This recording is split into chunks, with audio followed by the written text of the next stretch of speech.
Assalamualaikum warahmatullahi wabarakatuh. Hai teman-teman, bersama saya Novika Febrianti. Nah, pada kali ini kita akan membahas contoh pembahasan soal dengan materi matematika keuangan bagian bunga tunggal dan transformasi geometri bagian translasi. Sebelum masuk ke pembahasan, kita harus mengetahuinya terlebih dahulu. Apa sih definisi dari bunga tunggal?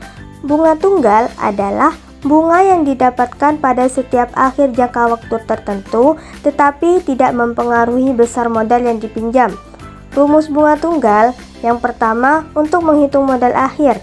Rumusnya MN sama dengan MO buka kurung 1 ditambah I dikali N tutup kurung. Yang kedua, menghitung besar bunga. Rumusnya BN sama dengan N kali I dikali MO, di mana keterangan MN yaitu nilai akhir, MO yaitu modal awal, BN besar bunga, I suku bunga, dan N periode. Nah, mari kita masuk ke pembahasan soal bunga tunggal. Jelin menabung uang di Bank Mega sebesar 15 juta rupiah dengan bunga tunggal 10% per tahun. Tentukan banyak tabungan Jelin di bank jika ia menyimpan uang di bank selama 6 tahun. Perlu diketahui, MO atau modal awalnya sebesar 15 juta rupiah dan I suku bunganya 10%, N periodenya selama 6 tahun. Perlu kita jawab dengan menggunakan rumus tersebut. MN sama dengan MO buka kurung 1 ditambah I dikali N tutup kurung. MN atau nilai akhirnya selama 6 tahun bisa kita tulis M6. MO atau modal awalnya 15 juta rupiah buka kurung 1 ditambah I suku bunganya 10% dikali N periodenya selama 6 tahun tutup kurung. M6 sama dengan 15 juta rupiah buka kurung 1 ditambah 10% bisa kita tulis 10 per 100 dikali 6 tutup kurung. M6 sama dengan 15 juta rupiah buka kurung 1 ditambah 10 per 100 dikali 6 hasilnya 0,6 tutup kurung. M6 15 juta rupiah 1 ditambah 0,6 hasilnya 1,6.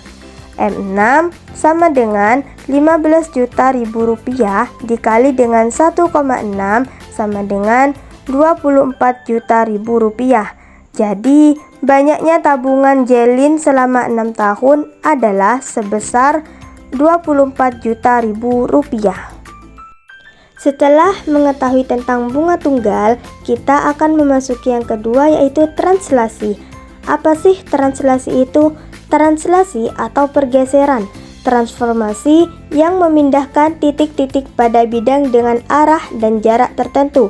Rumusnya A buka kurung X, Y tutup kurung ditranslasikan ke AB, maka titik bayangannya akan menghasilkan A aksen buka kurung X aksen, Y aksen tutup kurung, di mana keterangannya A buka kurung X, Y tutup kurung yaitu titik asal, dan A, B yaitu translasi, dan A aksen buka kurung X aksen, Y aksen tutup kurung yaitu titik bayangan. Setelah mengetahui definisi dari translasi dan rumusnya, lanjut kita masuk ke contoh pembahasan soal translasi pada garis.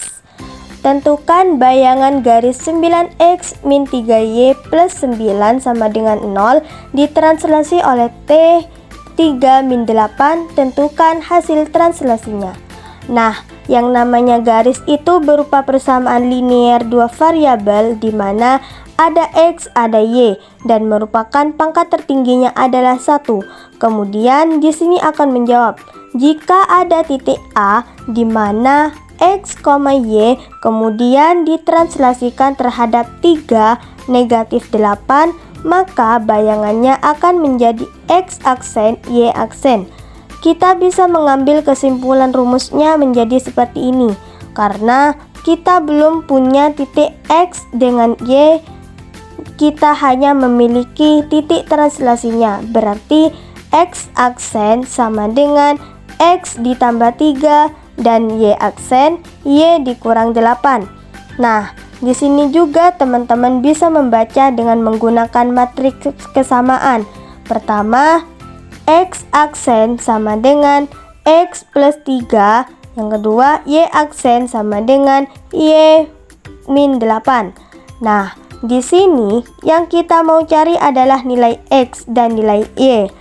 Artinya, nilai X dengan nilai X aksen itu berbeda, teman-teman. Berarti kita ingin mencari nilai X. Berarti kita boleh positif 3 dipindah ruas jadi negatif 3.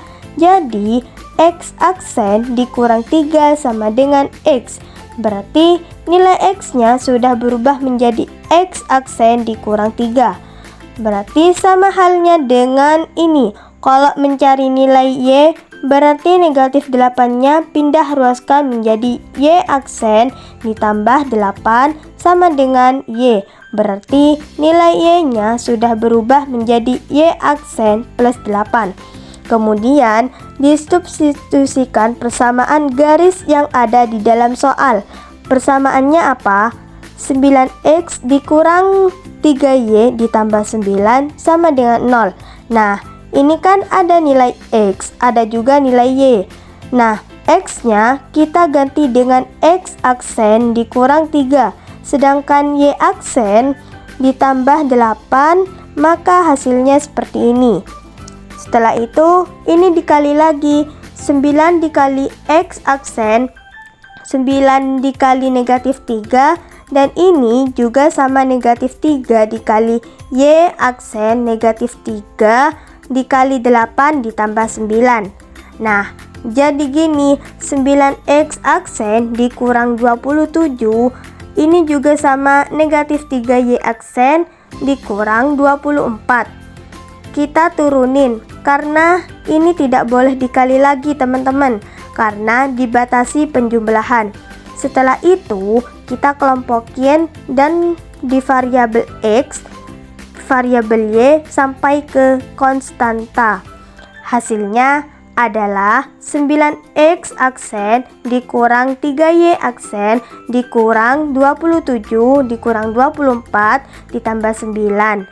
Nah, ini berapa nih? Negatif 27 dengan negatif 24, kan negatif sama negatif hasilnya positif, ditambah 9 yaitu hasilnya 6. Kita jabarin lagi, 9X aksen dikurang 3Y aksen ditambah 6 sama dengan 0. Jadi hasil translasinya adalah 9X dikurang 3Y plus 6 sama dengan 0. Aksennya di sini tinggal kita hilangkan. Itulah hasil bayangannya. Semoga dapat dipahami pembahasan soal ini dan semoga bermanfaat. Kurang lebihnya kami mohon maaf. Wassalamualaikum warahmatullahi wabarakatuh.